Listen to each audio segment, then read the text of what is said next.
So welcome back to DC Silver Age Storytime, and today we have Adventure Comics 312, published in September 1963, with story by Edmund Hamilton and art by John Forte, and this is the Super Sacrifice of the Legionnaires. The first bolt to strike a member's wand will flash through the Legionnaire's body and revive Lightning Lad, but I warn you, whichever one of us attracts the lightning will die. Okay.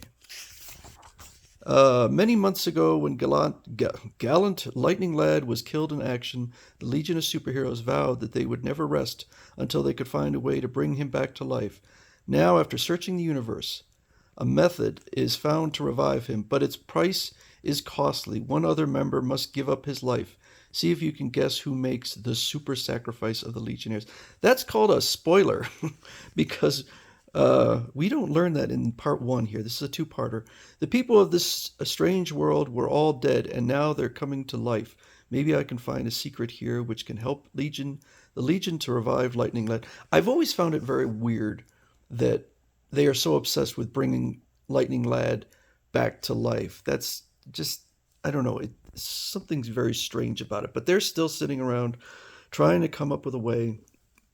And Mon-El went to Daxam to see if they were able to, if they had a solution, they could bring him back to life. Did you succeed, Mon-El? Did you find among the scientific wizards of your homeworld Daxam a way to restore Lightning Lad to life? Tell us. You once vowed never to rest until you could find a way to revive him. I'm sorry to report this, but I found no way we can use to bring Lightning Lad back. So everyone's sad. So they go out, and Saturn Girl is standing beside Lightning Lad's coffin, and Prody, in a rather humorous manner, goes running towards Saturn Girl. And I don't remember us finding this out before, but apparently Prody is telepathic. Although I guess it makes sense because he does. Although if he could hear, I don't know. That's kind of news to me, but. I've just forgotten. Poor Saturn Girl. She's always blamed herself for Lightning Lad's death. It wasn't her fault. Oh no, Lightning Lad destroyed the invasion craft with his lightning bolts, but he's been fatally stricken. He sacrificed his life for me. So when Mon-El goes up to her and tells her that he hasn't found a cure or a solution to bring back Lightning Lad, she discovers that he's trying to hide something. That maybe he does know a way to restore Lightning Lad, but won't tell. I'm trying to read his mind telepathically, but I can't. He's guarding his thoughts. Why should Mon-El, one of our loyalist members, conceal from us what he's found out? And Lightning Lass is still mourning over her brother, and Superboy feels I've got to come up with a solution. So they start going out and looking for other ways to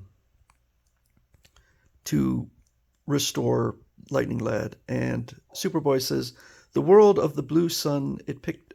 Okay, so they use some mechanical device to give a few suggestions on where to go, including AB213 and a planet called Score. So they split up. So this planet has all of these people. It has two suns. One is blue and the other is orange. And when the orange sun is up, everyone goes into this state, this death-like state. But when the blue sun comes up, they all revive. So he's hoping if he can get a little bit of the sun, he could bring it back and restore Lightning Lad. Maybe. So he goes up to the sun and spins around.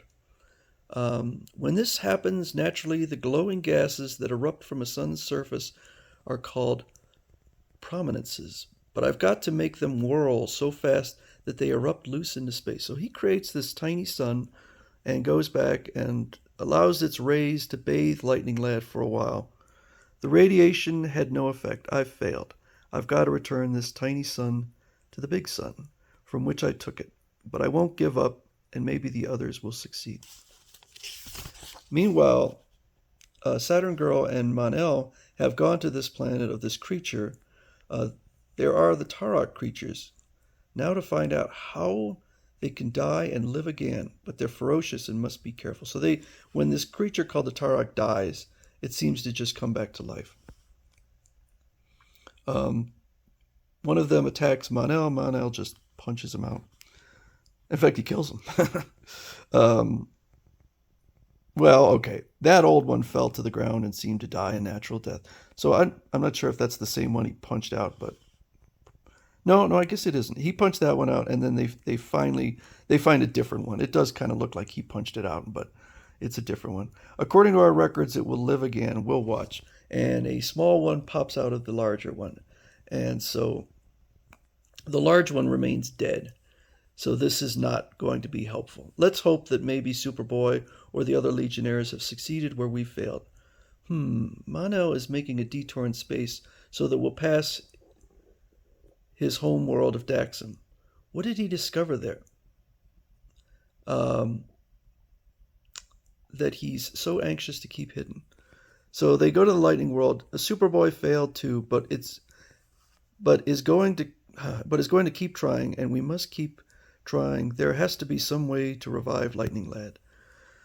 Again, it's kind of not normal to bring someone back from the dead. For a moment in his agitation, Mon-El slipped and forgot to conceal his thoughts. I've got his thought, and I read in his thoughts that he could revive Lightning Lad right now, but doesn't want to. How can we ever succeed if Mon-El, our own comrade, is working against us? So, like I said, the cover and the opening dialogue kind of give away the spoiler, but we'll find out exactly what happens in part 2.